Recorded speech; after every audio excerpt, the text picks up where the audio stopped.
predicting that the worst is yet to come, which is unfortunate, said one person here.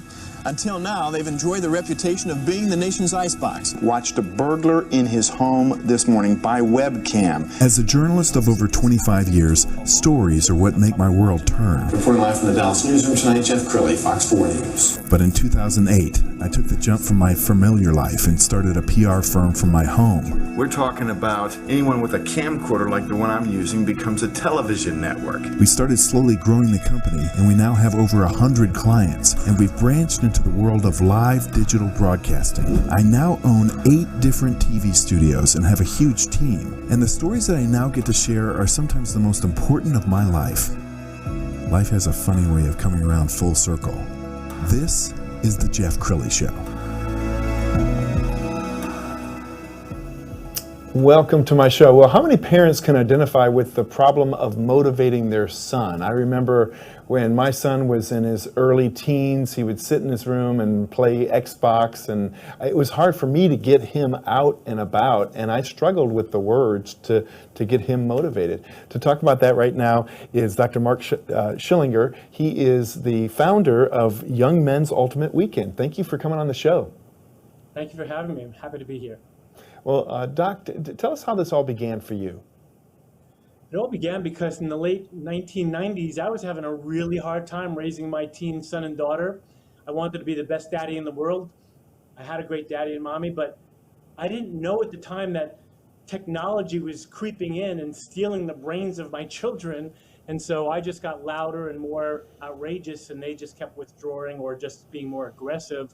And it really made me sad. I mean, I really wanted to raise my children in a really wonderful environment, and I wasn't doing it.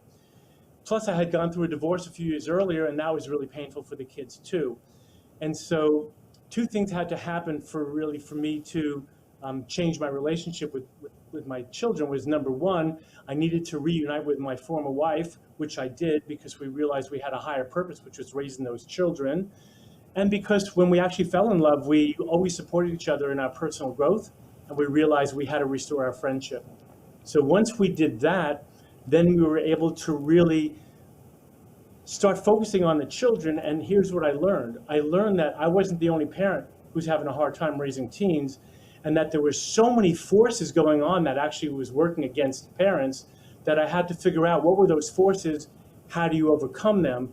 So my own issues with my children made me realize that number 1, the first thing that I needed and our culture needed was a Rite of Passage event. And so with the help of hundreds of devoted men in the Bay Area here in California, we put together the Young Men's Ultimate Weekend, which is a Rite of Passage, because that's what I really figured out, that in order to have a young man be more receptive to his parents, and for a parent to really respect their son more, the Rite of Passage was the vehicle. So we did our first event. We had hundreds of young men showing up, and it really changed my relationship with Gabe. So much so to the point now where, of course, we're the best of friends. We own a hip hop recording studio together. We live within 5 minutes of each other. It's been an amazing turnaround, but it really began with me first getting my act together, starting the Rite of Passage, which then, of course, now involved thousands of other young men. And so now I coach parents on how to use the same technology I taught our mentors, and it's helped many, many families, have much more caring and cooperative relationships now. Well, tell us what happens during these weekends. Well, there's a lot that goes on. The main purpose of the weekend is to really let young men know that it's time to let go of their little boy and start going into their young man, because there's going to be a lot of challenges out there in the outside world. So the program is designed to really help them develop the emotional intelligence they're going to need to make it. And so we challenge them all week long. And all weekend long. And when I say challenges, I don't mean like yelling or screaming at them, since that would never work. We just look like their parents if we did that. It's about setting up an agenda where they're physically, mentally, emotionally, and even spiritually challenged to learn to think for themselves, to help them problem solve, set goals, get goals, manage their stress. That's a really big deal. And really learn to ask for help and how to cooperate with others. So all this goes on in the presence of 50 or 60 men who've been initiated themselves. So these are initiated men. When I say initiated, they've gone through adult male initiation. So they have the desire, they have the stamina, they have the ability to mentor young men. And in our program, we use a very specific way. It's very tribal. So back in the day, tribes had specific methods or specific ways to raise their children so that the community could survive and even thrive. So we bring kind of a tribal energy to it. It's out in the wilderness, away from the distractions of their parents who tend to do too much for them, or their digital devices. That's a really big deal. There's no devices at that event. And so once they're separate from that, it doesn't take very long for them to realize that they have to draw upon their own intelligence, their own intuition, their own wisdom to figure things out. I would say the highlight of the event, if I had to really narrow it down to one thing, is an event that happens late Saturday night after they've been together all day long, overcoming all these challenges. They have to learn to let go of their past. All their past pain, hurt, disappointment has to be released. We tell them that this is the tribal way. They have to stop blaming anybody, including their parents, for what they haven't accomplished so far in their young lives, and that they have to grieve and move on. So the grieving event begins where they get to talk about the hardest day they've had in their life. They realize that they're not alone, that they've had, that they share the same frustrations and pains as other young men do. Then they get blindfolded. They go on a trust walk where it's pitch black at night. They have to trust the person in front of them. They go up on a balcony where they're still blindfolded. They have to do a free fall backwards, be caught by men. They get their blindfolds taken off, and then they have to walk to this grieving area where there's going to be 50 or 60 young men, 50, 60 adult men, and they go through this grieving process. And so do the adult men. It's very physical, it's very intense, but when it's over, Jeff, these young men look totally different. They look free again. They look like they're ready to take on the challenges of the world because they don't have all that past encumbrances. So I would say those are the big highlights of the event. Beautiful. And you just got the attention of Lisa Ling and CNN. Tell us about that honor. Well, we were honored because one of my main mentors, Warren Farrell, who's just wrote an amazing book with John Gray called The Boy Crisis. He mentions our work in his book. I've known him for many years. We're on a men's team together. So Lisa Ling contacted Warren, and Warren, certainly suggested that she investigate my work with young men, which she did. So she agreed to come film the whole thing. Now, this is a very outrageous thing. I had to tell my volunteers that there was going to be a woman with a film crew coming to film the young men and the men. And this is an all-male event. Not that we had anything to hide, but it was just a whole different game. She came. She was amazing. She totally knew how to be invisible and yet totally draw out of all the young men and the mentors, the real elements behind what's going on, what's really happening for everybody, and the lessons they're all learning. So by the end of the event, she came up to me. She told me she cried 10 times. She said she was overwhelmed with how we could really transform young men's lives in the course of a weekend. And when I say young men's lives, I'm talking about sons like my son, like your son, Dallas, like, normal, regular young men who are going through so many struggles that I don't think, the world understands. So she was very impressed. So now she's going to be featuring our work on her opening show this year in 2020. It'll be on November 29th, and she'll be premiering our work, which is, a miracle, and we're totally thankful for her for doing that. Absolutely. And we went on your website. We found a number of different video testimonials. Let's go ahead and roll one of them now. My name's Natalie. I'm here at the parenting workshop. My son is at the Young Men's Ultimate Weekend. As we speak, he's 13 years old, and I really wanted to be here to be a part of the parent version of that.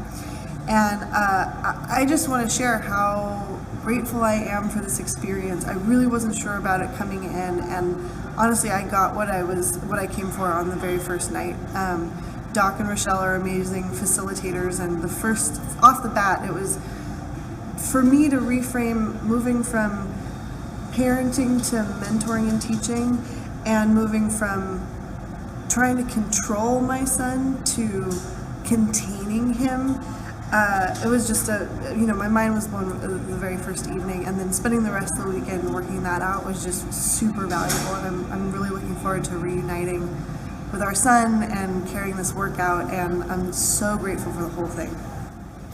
Doctor, I'm so impressed that you're also working on the parent as well as the child, so that the parent doesn't end up just kind of undoing all the good work that you did. Talk about the importance of working on the parent as well. Thank you so much. I really appreciate you asking me about that, Jeff. Here's why. People think of rite of passage for young people. I think what's missing in our culture is rite of passage for parents. Over the last thousands of years of family evolution, there's been so many things that get in the way of parents doing a good job with their children. So I believe now they need a rite of passage. And by that, I mean this. When the young men are out in the woods, away with the mentors, I'm in a hotel with the parents, putting the parents through a rite of passage, which essentially means this: they learn how to let go of their son as their boy. And they learn how to respect their young man as somebody who's getting really ready to go out in the world. So when we do this rite of passage, there's a lot of grieving for the parents too, but they learn how to communicate to a young man, not a boy. And since I have a specialty in the neuroscience of stress management, I am definitely teaching those parents how to relax to their son, because when they can relax to their son's immature behaviors and communications, they'll have the foundation for being a better parent to a young man. By the end of this parenting rite of passage, the parents are so united, it's like they become a little clan, and they stay in touch, and they certainly get my newsletters, and I can coach them if they need, but they now have not only tools that I've given them, but they have each other as a resource, because that's how family living was. When we lived in tribes, the whole tribe raised the family. So when the parents graduate from their rite of passage, they not only have me as their mentor to help them and to help their son, because I mentor both their son, and them, they have a community of parents who help each other remember all that I taught them. I think it's absolutely brilliant, and I want to let the audience know that you are generous and are giving out a free report. We're going to put that on the screen. Will you tell everybody about this opportunity? I will. The free report basically summarizes all that I've learned about why parents are having such a hard time, because it's not the fault of the parents, it's really a cultural issue that we're facing here. So I outline the problems and the challenges that young men and parents have. More importantly, I go into the solutions like rite of passages, how to use consequences, not punishments, and a couple of other, I think there's 4 kind of tips or secrets that I give. So I think within a few minutes, parents can really gain some insight that they may not have about how to have a more caring and cooperative relationship with their son. We're almost out of time, so I just wanted you to kind of summarize this. My impression is, Doc, that getting children motivated has never been this difficult. I mean, I don't think my parents or my grandparents had the problems that this generation of parents is having. Why is that? As I was hinting at before, I would summarize it like this, Jeff. Since we left tribal living, and I'm not saying we need to go back to tribes, I am saying there's some core truths about tribes that we're missing. But since we kind of abandoned our tribal ways of raising children communally, parents are now up against 3 things that I've noticed. The technological revolution, which of course is now, with these digital devices, stealing the brains of our sons. The research is very clear that young men are suffering more than young women about, having their minds distracted by these devices. So I feel like young men are losing touch with their own innate, natural, biological wisdom on how to individuate and get out of the house. Young men should normally want to get out, but now with all the distractions of social media and what I would just call endless, mindless entertainment, they're just not tapped into their own wisdom and drive to leave.